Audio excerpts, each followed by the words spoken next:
नमस्ते दोस्तों, नीता की आवाज़ चैनल में आप सभी का स्वागत है। आज की कहानी है इच्छाधारी नागिन का बदला। एक बार की बात है, एक गांव में नाग नागिन का जोड़ा रहता था। वो आपस में एक दूसरे से बहुत प्यार करते थे। एक बार गांव में शहर से दो दोस्त रवि और विशाल आए। वो गांव में घूम घूम कर गांव के प्राकृतिक सौंदर्य का मजा ले रहे थे। तभी उन्हें उस नाग नागिन के जोड़े में से नाग दिखाई दिया।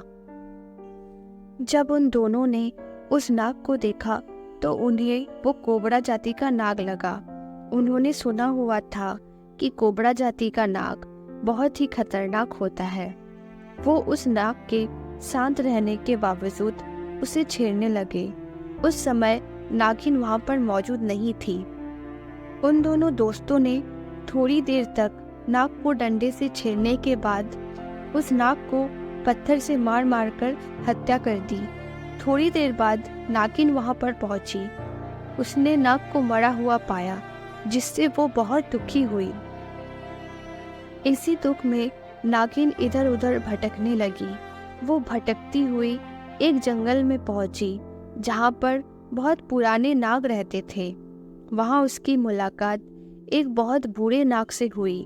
नागिन ने उस बूढ़े नाग को अपनी सारी समस्या बता दी।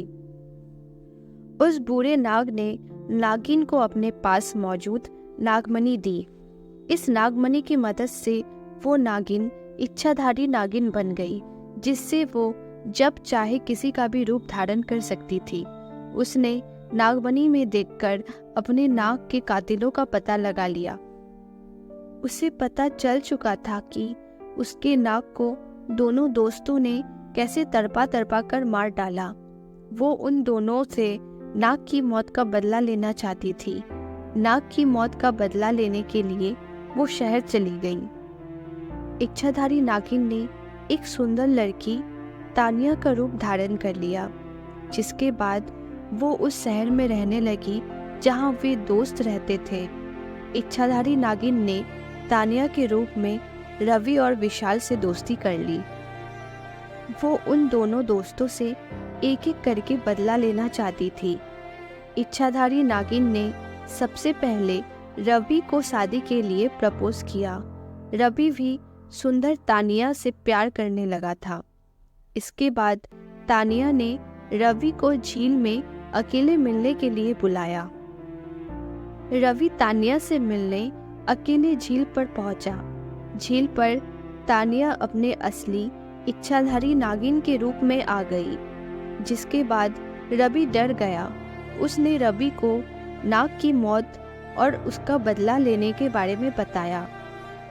इच्छाधारी नागिन ने रवि को उसके बाद डस लिया, जिससे तभी उसकी मौत हो गई। इस घटना के बाद विशाल अपने दोस्त को ढूंढने लगा। तानिया ने विशाल को कहा कि मैंने रवि को झील की तरफ जाते हुए देखा था। चलो हम दोनों मिलकर झील की तरफ जाते हैं रवि को ढूंढने। इसके बाद तानिया और विशाल रवि को ढूंढने के लिए झील की तरफ गए।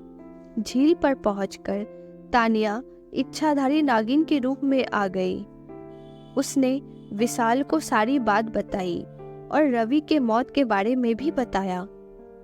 विशाल ने इच्छाधारी नागिन से अपनी जान की भीख मांगी, लेकिन इच्छाधारी नागिन ने उसको याद दिलाया कि कैसे उन्होंने नाग को बेरहमी से मार डाला था।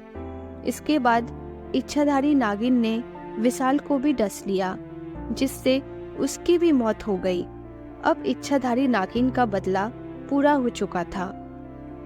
इस कहानी से हमें ये सीख मिलती है कि हमें कभी भी किसी नाग नागिन को नहीं मारना चाहिए। क्या पता कौन सा सांप इच्छाधारी नाग नागिन का जोड़ा हो। पूरे वीडियो को देखने के लिए धन्यवाद। ऐसी ही कहानी आगे सुनने के लिए मेरे चैनल को लाइक और सब्सक्राइब कर दीजिए। धन्यवाद।